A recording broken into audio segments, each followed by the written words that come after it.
Bonjour à toutes et à tous. Aujourd'hui, je vais vous montrer comment on fait un raccord de PVC sur fonte. Alors ici, je vais raccorder une baignoire et un lavabo. J'ai préparé ma pièce avec une partie qui est collée et une autre partie qui n'est pas collée. Je pose au moins 2 colliers. C'est ce qui me permet de stabiliser mon montage. La partie qui s'emboîte dans la fonte, moi j'enduis ça avec de la colle et je saupoudre le tout avec du ciment prond et puis je laisse sécher. Question que ça s'accroche correctement. Pour la préparation de la fonte, tout d'abord il faut bien laver. Moi j'utilise une balayette.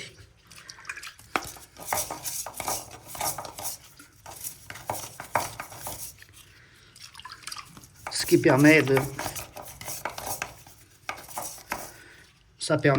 d'avoir une bonne adhérence. Alors ça c'est de la fonte ancienne de 90 avec un piquage en 75. Cette fonte là elle est lisse à ce niveau là. La fonte plus récente elle est équipée d'une petite gorge ici à ce niveau là qui permet qu'on emboîte un bouchon en caoutchouc. On appelle ça un bouchon élastomère, sauf erreur, qui permet, et ensuite on découpe l'opercule selon le tuyau qu'on veut emboîter et ça fait l'étanchéité.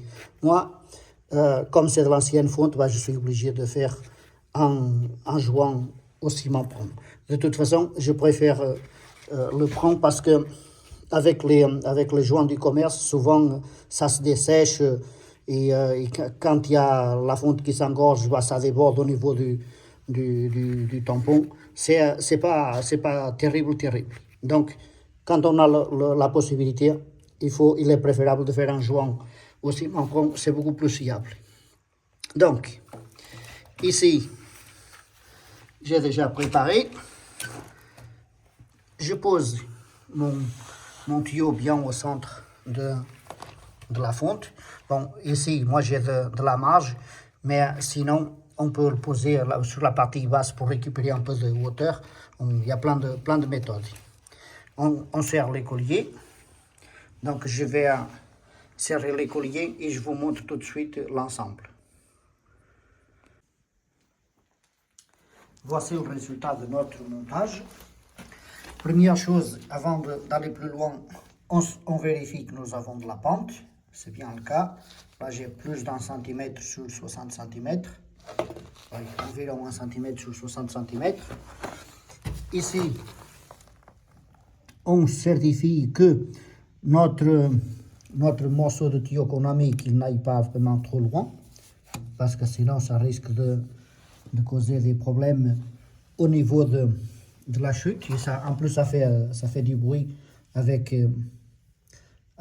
quand il y a de l'eau qui tombe sur le morceau de PVC. Si jamais il va trop loin, non seulement ça fait du bruit, mais en plus ça peut causer des engorgements. Donc ici on peut regarder que notre bout de PVC il est à peu près à cet alignement. Voilà pour ce qui est du placement du tuyau. Donc à ce moment-là, nous pouvons faire notre joint comme on veut. Mon PVC il est fixé, il n'est pas collé à ce niveau-là, on peut voir qu'il n'est pas collé ici, mais il tient de manière assez stable. Donc nous pouvons passer à la suite. Là je vais procéder au fond du joint. Alors je prends un bout de papier, le papier journal, je fais une tresse comme on peut voir, et je le mets dedans. En partie basse d'abord, en partie arrière ensuite, et puis on entoure bien le PVC avec du papier journal. Et pourquoi du papier journal? C'est super important que ce soit un papier qui se dégrade avec l'eau, même s'il part un peu trop loin devant le PVC, dès qu'il aura un peu d'humidité, il sera parti, il ne gênera pas la bonne évacuation de l'eau. Donc Pour l'enfoncer dedans, on utilise une langue de chat ou un tournevis ou quelque chose. Moi, je fais ça avec une langue de chat. Voilà. Là, nous savons que notre ciment n'ira jamais trop loin et qu'il ne risque pas de venir obstruer la fonte. Un autre point important consiste sur les diamètres. Bon, ça n'a rien à voir avec mon joint ici, mais comme on peut voir, là je raccorde une baignoire. Bien sûr, tout cela n'est pas collé. Là, je raccorde un lavabo. Ma baignoire, nous sommes légèrement au-dessous du sol. Il faut savoir qu'une baignoire se raccorde au niveau du siphon de la baignoire à une distance comprise entre 9 et 13 cm à l'axe du tuyau. Donc ici, nous sommes à peu près à 5 cm, voire même pas. Vu que mon siphon il va se trouver à peu près à cet endroit-là, au milieu, c'est-à-dire à peu près 70 cm vers la gauche, donc nous avons assez de pente. D'un autre côté, une baignoire, comme je disais, elle se raccorde en règle générale avec un tuyau de 50. Si l'évacuation est supérieure à 1 mètre, là, nous sommes vraiment à côté. En plus, là, il n'y a qu'un lavabo. Donc, en règle générale, on ne vide pas baignoire et lavabo en même temps.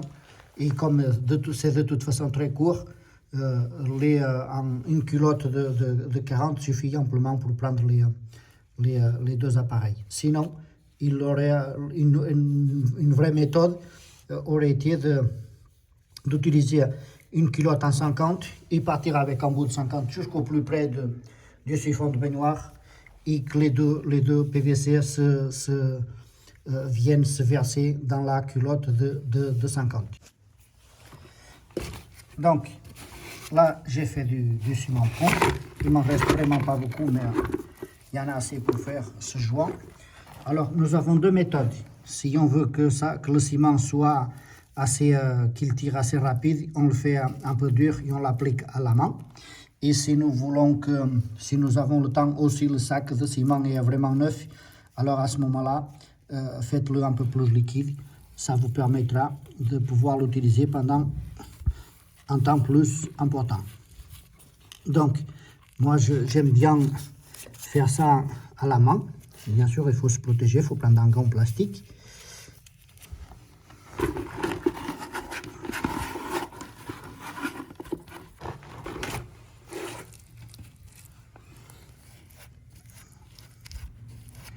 Là, je recharge un petit peu le joint.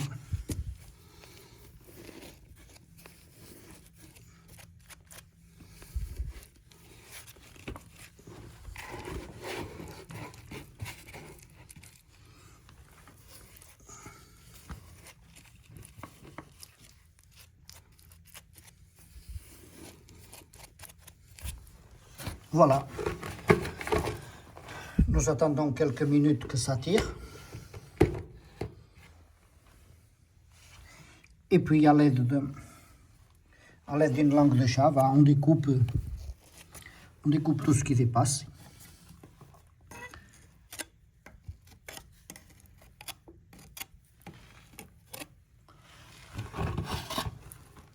Comme ceci.